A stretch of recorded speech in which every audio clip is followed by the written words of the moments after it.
producer. Hi, everybody. I want to welcome you to the Woodstock Film Festival. We're so happy to have you all here. We're going to do the Q&A now for Freeland, and we have Matthew Mills. Matthew Mills, who's the co-producer, right? Yes, that's correct. Okay. And my name is Alexandra Berger, and I'm involved with the festival and a big supporter of it, and also a local filmmaker. So I want to just start by asking you, Matthew, so how did you find this story? So, as we all do, I attended a lot of film festivals, sometimes with the film, sometimes not. And I met one of the directors, Kate McLean, at Sundance via some mutual friends. She lives in San Francisco. I live in New York. And so the first time we met was about 7 or 8 years ago. And, she said, I've got a script. You should read it. Yada, yada, yada. I did read the script. It was phenomenal. I wasn't really in a position to do anything with the film except sort of cheerlead. And they were in a spot where they really wanted to keep working through the story. And they ended up workshopping it, and they ended up just kind of tearing it apart and restructuring it a little bit. And it evolved with the times right now, too, with the way the marijuana industry is situated and how that sort of changed rapidly. And so they reacted quickly because they had a story already that was set in that world. They updated it quickly, and then they found just a real smart indie wave of production, and were able to put it together on a bit of a shoestring, but an impressive lift nonetheless, with a lot of people wearing a bunch of different hats. And it turned out we had some friends in common, so when it came back around and they were kind of really like, we're ready to go here, I was able to jump on board and help out a little bit as well. And so we've been tracking the life of the film since the very beginning on my side, which has been really just lovely to see it finally come to life. I can't wait to see it up on this big, beautiful silver screen. That's awesome. So, was there, I don't want to give anything away since we're doing the Q&A beforehand. I don't want to ask anything weird, right? too deep. No I think you'll have spoilers. to try to, maybe you'll be able to answer some other questions like somehow online or something. But I am curious, was there any kind of a true story this was based on? Was it based on any specific story? Yeah, so the directors and writers know a lot of the people from the area and have really authentically developed relationships over the years with a lot of the people in this insular world.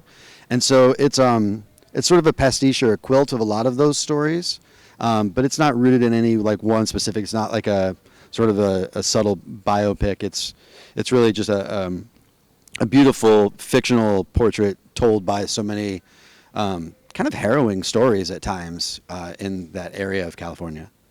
Well, I mean, obviously it's dealing with marijuana. And Yes. because it is, there's a lot of differing viewpoints, I think, in Humboldt. It's set in Humboldt. Yeah, it's set in that whole area in Northern California. And yeah, there are different and varied viewpoints about legalization and whether it's good or bad for the industry.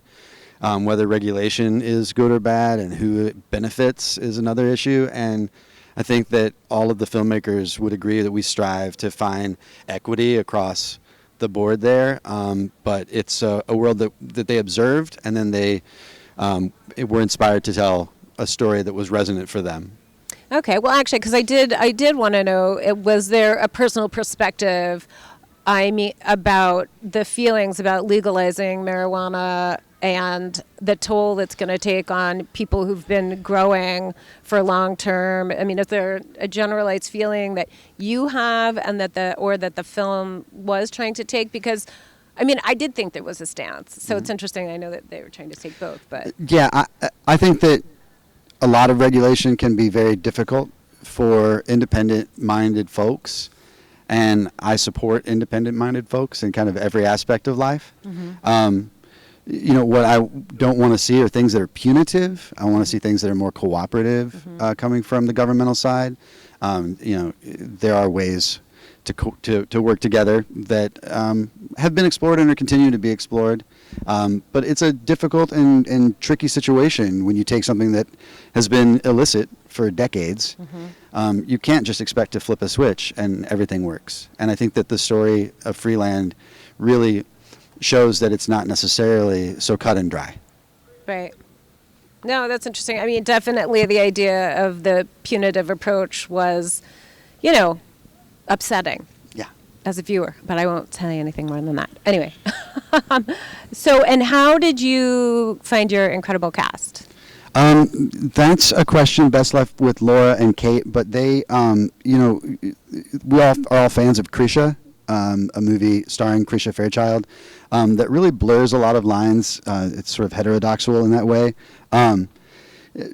But Krisha just brings such a power to the project, and the producer Laura Heberton is also working with a couple of other cast members on some other projects. So I think that it's a small stable of folks that have really been collaborating together for a while, and I hope that we continue. But the cast itself, has kind of a roster of veterans and new folk, and they just really gelled very well together. And being in those authentic locations together, inhabiting those worlds, I think really helped to crystallize a lot of those relationships on screen. Did it start by finding Krisha? I am not exactly sure how they got it, where the Good dominoes evening. started Hello, and everyone. fell cast-wise. Thank you Okay. so very much for coming tonight. My name is Meira Blaustein. But, I'm the I co-founder. wanted to know if you have any story about what was the hardest part of making the movie. Well, the movie itself, was a long process for the filmmakers. They took, years and years to develop the script, and then once it's filmed, the filming itself, it's a relatively impressive schedule that they managed to handle, and they did it pretty expeditiously. And then the real hard part came, I think, for so many filmmakers this year, that when it was time to debut at South by Southwest this year, the festival was canceled just days before. And so this was a feature film that, was a labor of love for so many, still is. And it was the feature debut for the directors, Mario Furlani and Kate McLean. And so that's just been a real difficult thing, which sort of leads me to give you guys a message from Kate and Mario, who want you to know that they're so excited that you're able to see this film, and not very many people have had a chance compared to what the first part of the year might have been. So this is like, a handful of festivals that have gotten to see this, and we're really excited, and they're just so thrilled for the community aspect that you're coming together and watching this film in this crazy, bizarre time. So thank you all so much for being here. And Krisha says to keep the faith and to peace out. But like that's been, I think, the hardest part is just really finding footing for the movie to launch right now. That's the big thing. And so there are meetings, and there are talks, and there are screenings, and there are festivals, and we're working all angles. But that's been the hardest part, is really just not being able to get it completely out there. Yeah, I mean, I think, as I was saying earlier, I just think that Woodstock has been able to put on such an amazing and impressive festival by having 3 venues and offering people live screenings, and I just think it's so phenomenal to be able to do that in this time. But it's also really scary, I know, for the filmmakers, because there's so little opportunity to get their work out there right now in the way that filmmakers are feeling the benefit of all those many years of hard work, So well, the relationships forged at film festivals like Woodstock are tremendous, and the opportunities missed are tremendous. And this is a scrappy group of filmmakers. You're going to see a very scrappy, heartfelt film, and they'll be back. I know it.